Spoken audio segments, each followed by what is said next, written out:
Bismillahirrahmanirrahim. Assalamualaikum warahmatullahi wabarakatuh.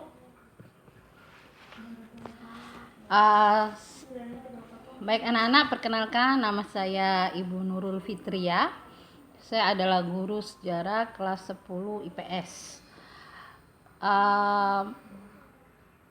Untuk informasi, pelajaran sejarah untuk kelas 10 IPS itu berbeda dengan pelajaran sejarah untuk kelas 10 IPA, agama dan bahasa. Di sini sekarang kita akan membahas tentang materi pelajaran sejarah KD 1 dan KD 2. Baik, kita mulai. Kata sejarah berasal dari bahasa Arab yang artinya adalah pohon. Nah, kita tahu bersama pohon itu seperti apa. Pohon itu ada ranting, ada akarnya, ada batangnya, ada cabangnya, dan ada rantingnya.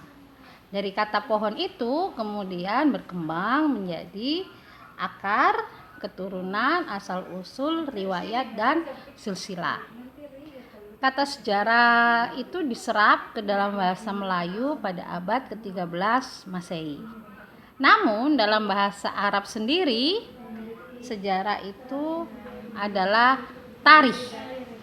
Sementara dalam bahasa Inggris, sejarah artinya history atau masa lalu. Dan kata history berasal dari bahasa Yunani, yaitu historia, yang artinya adalah ilmu. Nah, pengertian sejarah secara istilah adalah sebuah peristiwa penting yang terjadi di masa lalu yang memiliki pengaruh luar biasa yang terikat dalam ruang dan waktu. 3 unsur penting dalam kajian sejarah. Yang pertama adalah manusia, yang kedua ruang, dan yang ketiga waktu.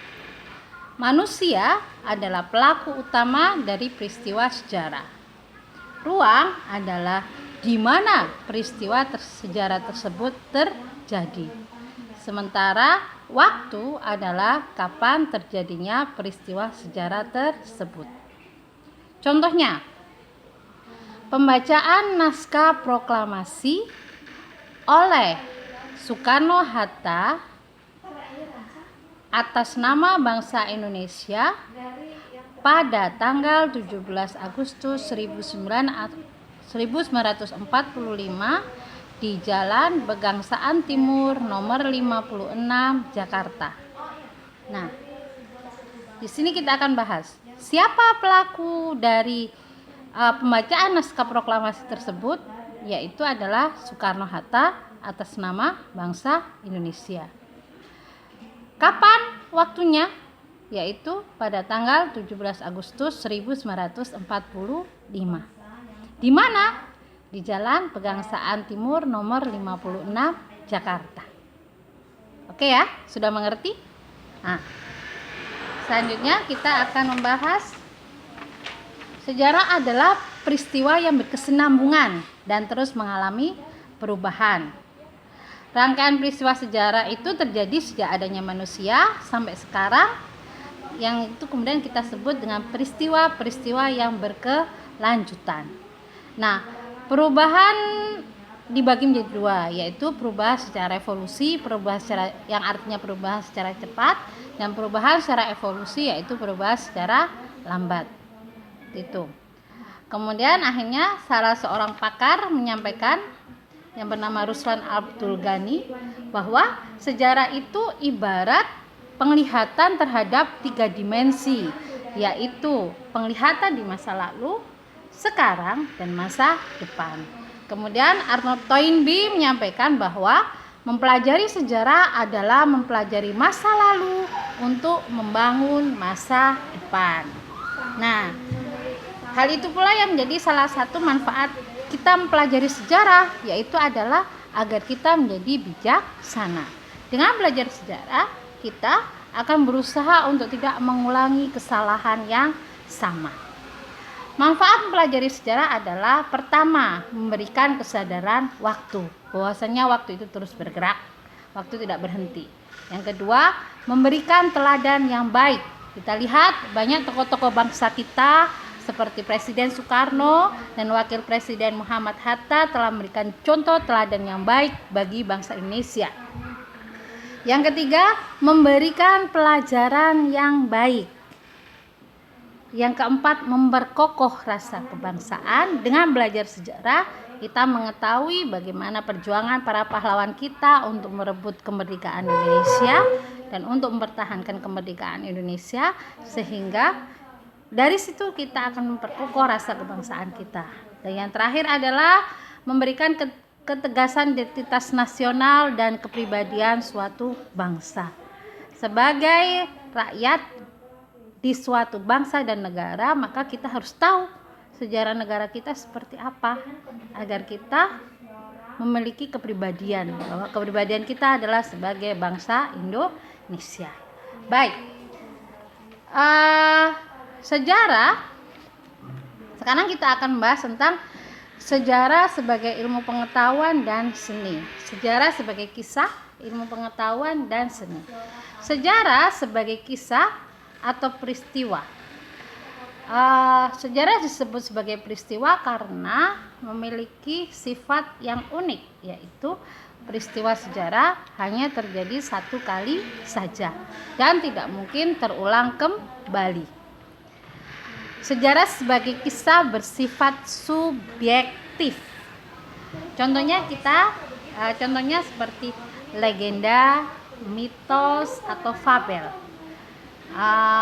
Mungkin kalian pernah dengar tentang legenda terjadinya Candi Prambanan. Di situ diceritakan ada seorang laki-laki yang bernama Bandung Bondowoso menyukai seorang perempuan yang bernama Roro Jonggrang.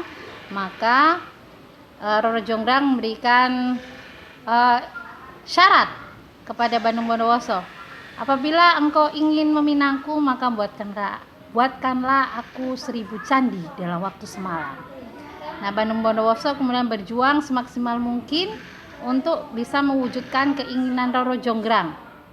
Maka dengan bantuan alam semesta, akhirnya dia membuat candi Prambanan yang berjumlah 1000 candi. Namun karena terjadi suatu hal, akhirnya pembangunan tersebut tidak berhasil, hanya kurang 1 candi saja, dan Roro Jonggrang memutuskan untuk menjadi candi yang ke-1000. Maka jadilah yang kita lihat sekarang, Candi Prambanan yang ada di Yogyakarta. Apakah betul Candi Prambanan itu dibuat dalam waktu 1 malam saja? Secara legenda iya, tapi secara fakta tidak. Candi Prambanan tidak dibangun dalam waktu semalam saja. Oke. Selanjutnya adalah sejarah sebagai ilmu pengetahuan. Sejarah itu termasuk dalam ilmu sosial. Kenapa kok sejarah bisa menjadi ilmu pengetahuan, termasuk dalam ilmu pengetahuan? Karena sejarah itu memiliki teori dan metodologi. Melalui metodologi sejarah, sejarawan dapat mengupayakan untuk memberikan penjelasan yang lebih mendalam terhadap peristiwa yang terjadi, sehingga menghasilkan penjelasan sejarah atas suatu peristiwa secara lebih komprehensif. Ciri-ciri sejarah sebagai ilmu pengetahuan adalah sejarah itu empiris. Empiris itu adalah fakta bahwasanya ada, terjadi. Kemudian yang kedua, sejarah itu objektif. Jadi untuk melakukan sebuah penelitian sejarah tidak bisa berasal dari satu sumber saja, melainkan harus banyak sumber yang menyertainya.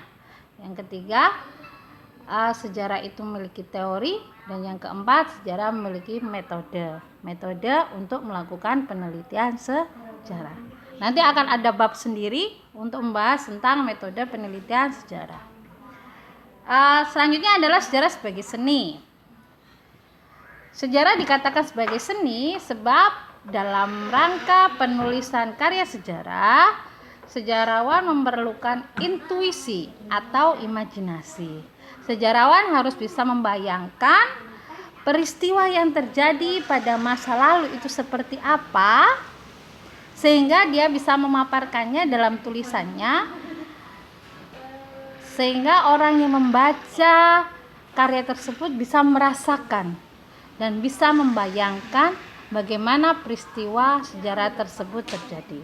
Oleh karena itu, sejarawan ketika menulis karya sejarah harus memerlukan intuisi, imajinasi, emosi, dan gaya bahasa.